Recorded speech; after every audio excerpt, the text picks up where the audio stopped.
മറ്റൊരു വാർത്തയിലേക്കാണ്. തൃശൂർ കുന്നംകുളം പട്ടാമ്പി റോഡിൽ അമിത വേഗതയിൽ വന്ന സ്വകാര്യ ബസ് 2 വാഹനങ്ങളിൽ ഇടിച്ച അപകടം.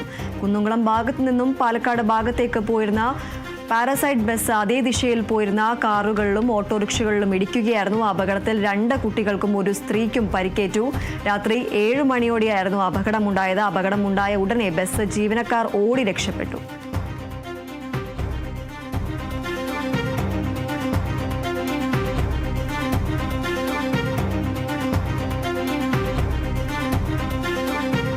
പട്ടാമ്പിയിലാണ് അമിത വേഗതയിലെത്തിയ സ്വകാര്യ ബസ് 2 വാഹനങ്ങളിൽ ഇടിച്ച് അപകടമുണ്ടായിരിക്കുന്നത്. കുന്നംകുളം ഭാഗത്തു നിന്നും പാലക്കാട് ഭാഗത്തേക്ക് പോകുകയായിരുന്ന ബസ്സാണ് അതേ ദിശയിൽ പോയിരുന്ന കാറിലും ഓട്ടോറിക്ഷയിലും ഇടിച്ചത്. ഈ അപകടത്തിൽ 2 കുട്ടികൾക്കും ഒരു സ്ത്രീക്കും പരിക്കേൽക്കുകയുണ്ടായി. രാത്രി 7 മണിയോടെയാണ് ഈ അപകടമുണ്ടായത്.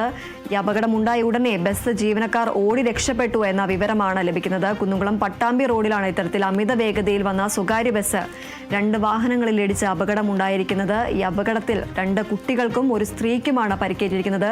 രാത്രി 7 മണിയോടെയാണ് ഇത്തരത്തിൽ അപകടമുണ്ടായത്. അപകടമുണ്ടായ ഉടനെ ബസ് ജീവനക്കാർ ഓടി രക്ഷപ്പെട്ടു എന്ന വിവരമാണ് ലഭിക്കുന്നത്. കുന്നംകുളം ഭാഗത്തു നിന്നും പാലക്കാട് ഭാഗത്തേക്ക് പോയിരുന്ന പാരഡൈസ് എന്ന ബസ്സും അതേ ദിശയിൽ പോയിരുന്ന കാറുകളിലും ഓട്ടോറിക്ഷയിലും ഇടിക്കുകയായിരുന്നു. ഈ ഇടിയുടെ ആഘാതത്തിലാണ് ഈ 2 കുട്ടികൾക്കും ഒരു സ്ത്രീക്കും പരിക്കേറ്റത്. ഇന്ന് രാത്രി 7 മണിയോടെയാണ് അപകടമുണ്ടായത്.